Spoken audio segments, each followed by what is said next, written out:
My friends, we are all interested in the future, because that's where you and I are headed with each passing solitary second. You are interested in the unknown, the mysterious, the gnawing fact of knowing that aliens could be hovering in space around us right now, and no one's doing a thing about it! Shino! What did I tell you about going off script with your crackpot theories? Finish up the Creepyvale crap and start the damn show already! Sorry, Mr. Bayer. My friends, can your heart stand the shocking facts about a movie formerly known as Grave Robbers from Outer Space?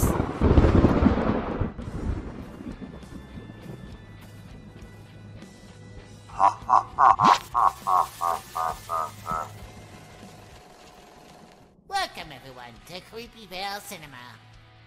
You're still on the other set! Jeez. Amateur. Welcome everyone to Creepyvale Cinema. I'm Shino Paredo, bearer of the Brave of Darkness in the online tabletop RPG series Digimon Knighthood.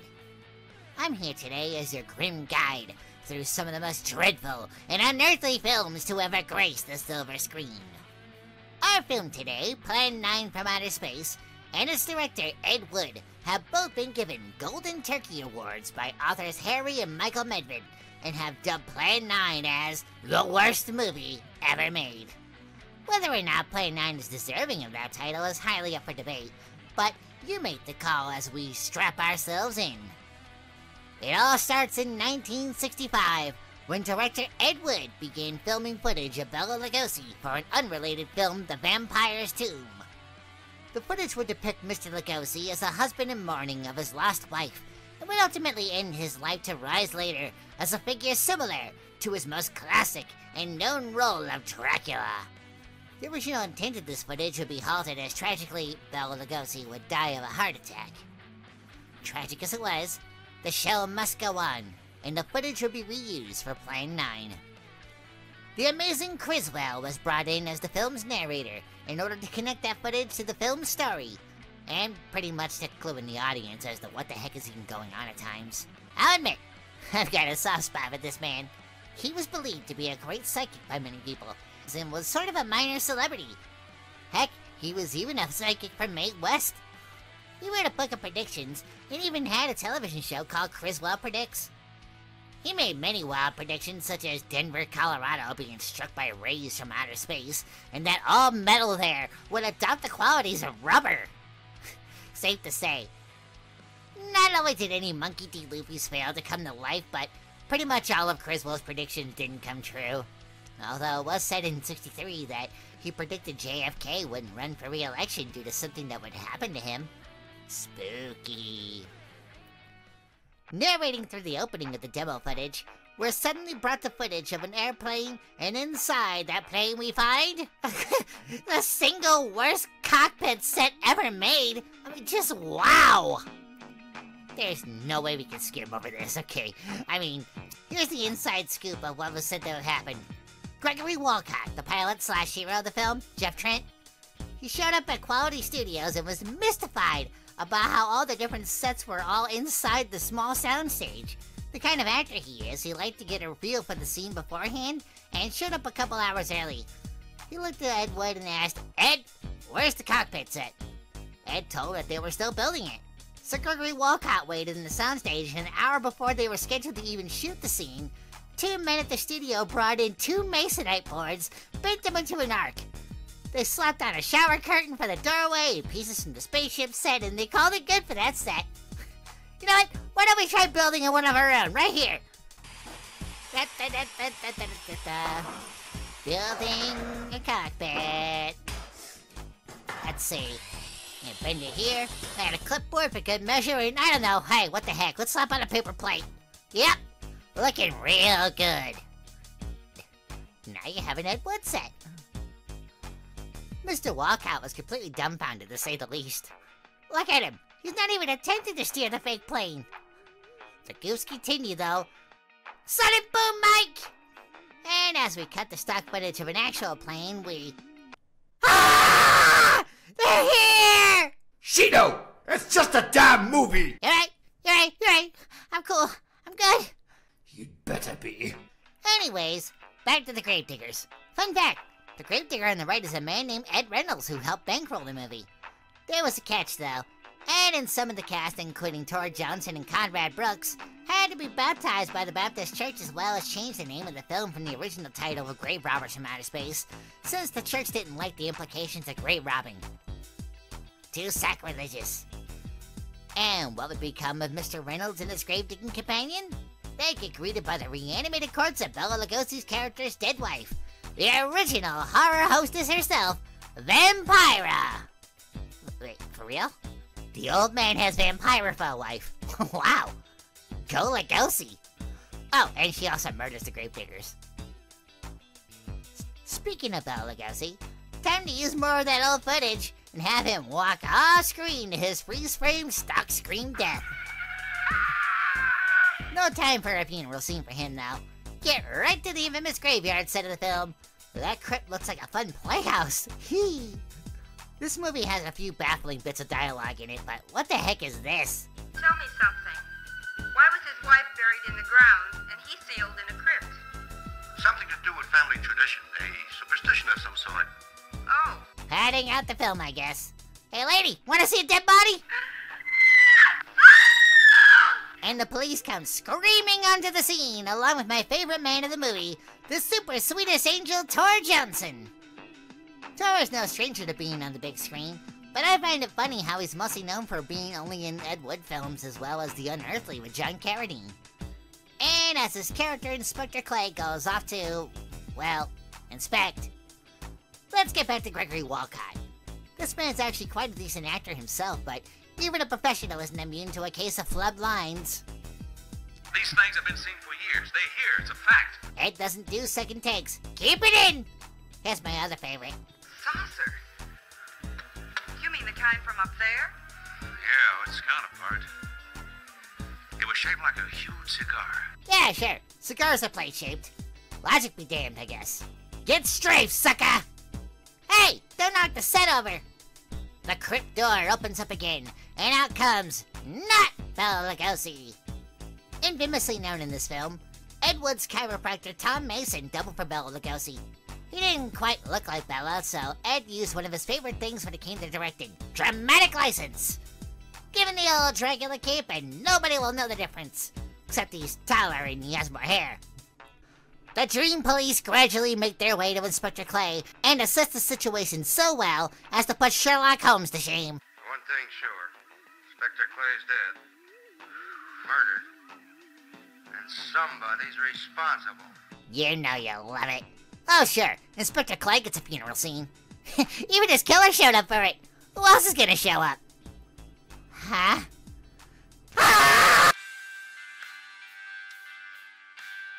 And the government's covering it all up! It's just a bloody movie, Shino! Is it? You heard Criswell! They couldn't track them! Not even with the piercing eye of radar!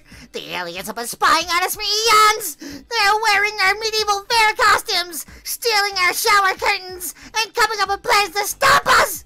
9 plans! They're planning to resurrect our dead, to have them march into our major cities to prove they exist! That's pretty, Stupid. yeah. What about that, then? Their mothership's a giant boob! Maybe they've been sending mind-altering rays to our planet all along, and that's why people are obsessed with boobs! Pretty sure it's just you, you boob. What the heck is Gregory Walcott doing? I think he's trying to merge his head through hers. I did let you down. Right, go leaving town. Never gonna let me down. Whatever. More padding from the cockpit set, and then we're reminded that Bela Lugosi is supposed to be a part of this movie. What am I supposed to be doing in this graveyard, Ed? Be Dracula. Do Drac things. And now we've reached it. The half-hour mark in the movie. Generally, this is supposed to be the time when things are supposed to escalate in films. You spend the first 30 minutes establishing characters and some plot, then whammo! The part you're supposed to be telling all your friends about is about to happen. Let's take a different film, for example. The 2015 Goosebumps movie. Spend your first 30 minutes getting to know characters, their interests and motivations, get some Jack Black in the mix, and then right at the golden mark, you've got your first monster. Now the plot escalates and the story can progress. Now, this isn't the point of all movies, but most decent screenplays tend to follow this. Surprisingly, Plan 9 does as well. A half hour in, and we have Mrs. Trent in her bedroom. The Dracula figure meanders in for some reason. I think he's supposed to be attacking her. I think. Maybe he got confused and thought he lived there. Well, you can't have a horror movie without a screaming woman, apparently, so Mrs. Trent goes running into the night directly into the graveyard where she shouldn't be. I know you're scared, but you had options. I guess if she decided to run directly into town to get a malt and laugh about the ridiculous alien plot along with some local teens who would probably challenge Dracula to a drag race, it just wouldn't be Plan 9. Plus, now we get one of the most infamous scenes of the movie. The one you're supposed to tell all your friends about.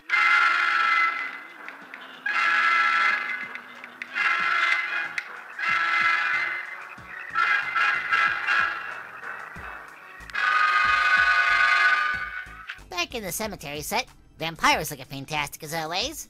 Mrs. Trent is screaming and Dracula switches between Bela Lugosi and Tom Mason again and again. We get the return of my favorite person in this movie, Night of the Living Tor Johnson! But it all comes to an end because a random driver comes along who coincidentally knows who Mrs. Trent is and gets her out of there. Truly convenient. Let's not move away from this too quickly though. Come on, let's take a moment to appreciate Tor Johnson. Graceful. So graceful. It seems the police are back again and just in time to see Bela Lugosi's one-man show. While they're at that, Vampire and Tor are heading towards the aliens. Eros and Tana. Yeah. They're actually named after the Greek gods Eros and Thanatos. This scene is just to show that they control the dead with electrode rays. The Dracula even manages to evade the police to get on board. Suppose it was easy though. It's like what Conrad Brooks always says. It's tough to find something when you don't know what you're looking for. I want you folks to keep something in mind about the police in this film. They're supposed to be the comedy relief. Well, let's go down and find out whose grave it is. How? By going down and finding out. Are you sure you mean that, Lieutenant? If I didn't mean it, I wouldn't have said it. Scared? Well, why do I always get hooked up with these spook details? Monsters, graves, bodies. You laughing yet? How can any race be so stupid? No kidding, right? Hey, who said that? This is Heroes, a space soldier. The alien? How long have you been spying on me? Since the beginning of your time. I knew it! You've all just been waiting for us to let our guard down so you can enslave our world and harvest our organs! Permit me to set your mind at ease. We do not want to conquer your planet. Only save it. How can you expect me to believe that? We could have destroyed it long ago if that had been our aim. Big talk from you weenies who have to use the living dead to fight their battles. That is because of your big guns. Well, I don't like to brag about my karate skills. I'd give you the old pa! Yeah! Huh. Then we must only accept that you do not want us on friendly terms. What have I been saying this whole time? Space aliens are the enemy! We then have no alternative but to destroy you before you destroy us. You heard it here, folks. It's only a matter of time before they attack. But lucky for us, the Scullavision was able to get a bug on their ship. Suspicion has fallen upon our movements.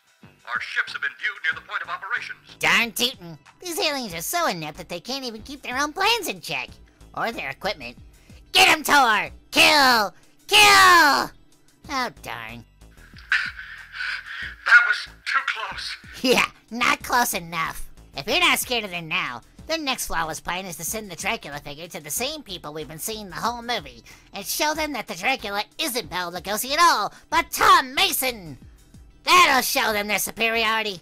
Whoa, sudden cape slip. Did they really think this plan was gonna work out for them? Back to the cemetery. And even though that last phase of the plan was truly flawless, Eros has a new brilliant idea. Let's let them find us. Okay, so if plans 1 through 9 were all so that you could get Earth's attention to warn them about how their advancements in weaponry would not only destroy all of mankind, but all life in the universe as well, then why the heck didn't you all just take the direct route from the beginning? Just land in the middle of Washington, D.C., make a big show of it. Shout Klaatu Barata Nikto! We come from France! Nanu Nanu! You had to resurrect 3 dead bodies and bother like 10 people? I hope our germs wipe you out, you fiends! I? A fiend? You're darn right, Eros! And now, we finally get to the real reason for all this space invading nonsense. Their race is scared that humanity will create a bomb known as the Solarmanite. Solarmanite. The Solarmanite. A bomb capable of detonating solar atoms to the point of not just destroying the Earth, but also going as far as to reaching back to the sun itself, exploding it and everything the sun's rays touch in the universe. Okay, that's pretty heavy stuff, but I don't buy it. You see? You're stupid minds. Stupid. Well, if you're so smart, how come you didn't see that coming? It goes on about how we're all primitive apes, stating illusions that God is on their side, even though they've raised the dead and killed 3 people and we're the stupid ones. Eros' whole plan falls apart in an instant. The comedy relief police knock Tor over the head, and Eros straight up tells the lieutenant that he's gonna turn the electrode ray back on to revive him. Now, if you were a rational person hearing an alien tell you that, how would you react? By kicking alien butt, that's how! The metal ship catches on fire, the protagonists make it safely out, holding their heads high in elation, knowing that they've saved mankind, and our spacefaring fiends go out in a fiery explosion. Good riddance! Can you prove that it didn't happen? Preach it, Criswell! Many scientists believe that another world is watching us this moment.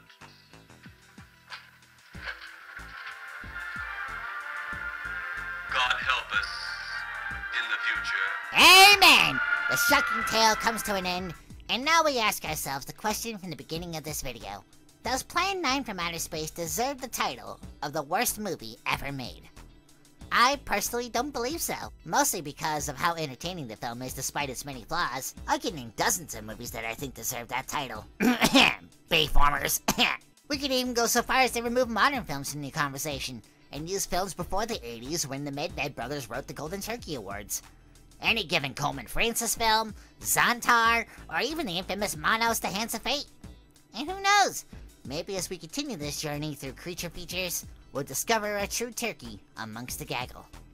I'm Shino Paredo, and this was Creepyvale Cinema. What the heck? Time to go to bed.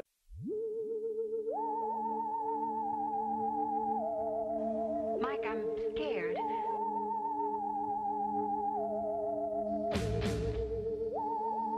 I made you welcome to Earth. What's happening? There is no way out of here. Alien intelligence watches us first. Have you seen any more around here? I can take care of those.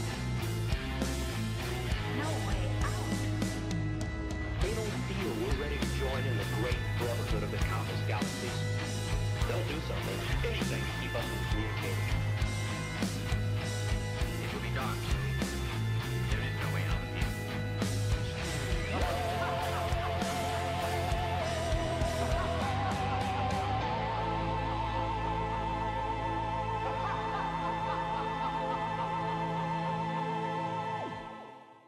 We'll make a plan with card in hand. Fight until we've won.